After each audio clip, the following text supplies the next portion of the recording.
If you've set up WireGuard by following the steps from my Configure WireGuard to run on a Synology NAS video, and have Pi-hole configured like I described in my Pi-hole setup guide, and both are running on the same Synology NAS, you may have found that Pi-hole doesn't work properly when used with the WireGuard VPN. If this is what you are experiencing, I'll show you how to resolve that problem in this video. Note, I won't go over setting up either WireGuard or Pi-hole, and I'm assuming that you already have both installed on your Synology NAS. If not, but you are interested in this setup, check out my videos on setting up WireGuard and Pi-hole, which I'll link to in the description below. After running through those videos, come back to this one for the steps to get WireGuard and Pi-hole working properly together.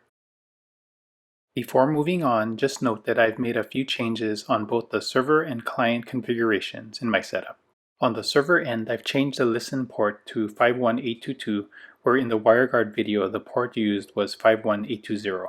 This is because I have another installation of WireGuard using port number 51820, and I didn't want to change that setup. On the client end, I've added a DNS entry using the bridge IP address of the Pi-hole container because I couldn't connect to the WireGuard VPN without a DNS entry when I set up the test environment for this video.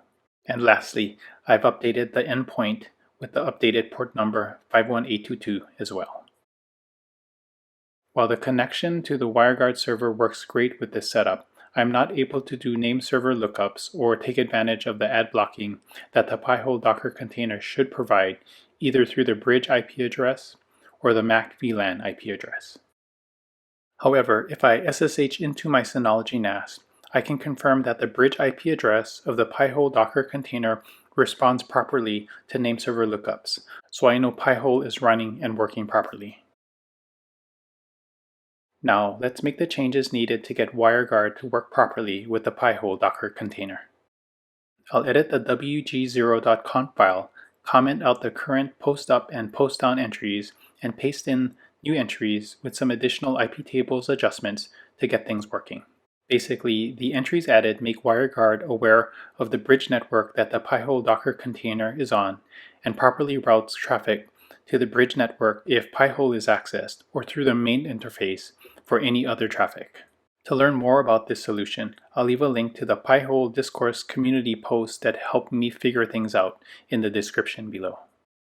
One final change that needs to be made is replace the Docker Bridge interface placeholder text with the proper Docker Bridge network interface. So I'll save the changes and exit out of the editor. Then I'll execute the IP address command, copy the interface name for the Docker Bridge network, then bring up the wg0.conf file for editing again and replace the placeholder text with the proper interface information and save the changes. Now I'll just stop and start the WireGuard service, and we should be all set on the server side. To test the connection, I'll connect to my iPhone personal hotspot and activate the WireGuard connection. Then from the terminal, I'll run nslookup, type in server to make sure I'm using the Pi-hole bridge IP address, which I am, and then query a domain name, and this time it works perfectly. Note that if the domain name lookup doesn't work, go ahead and stop and start the WireGuard service on the NAS, which I needed to do.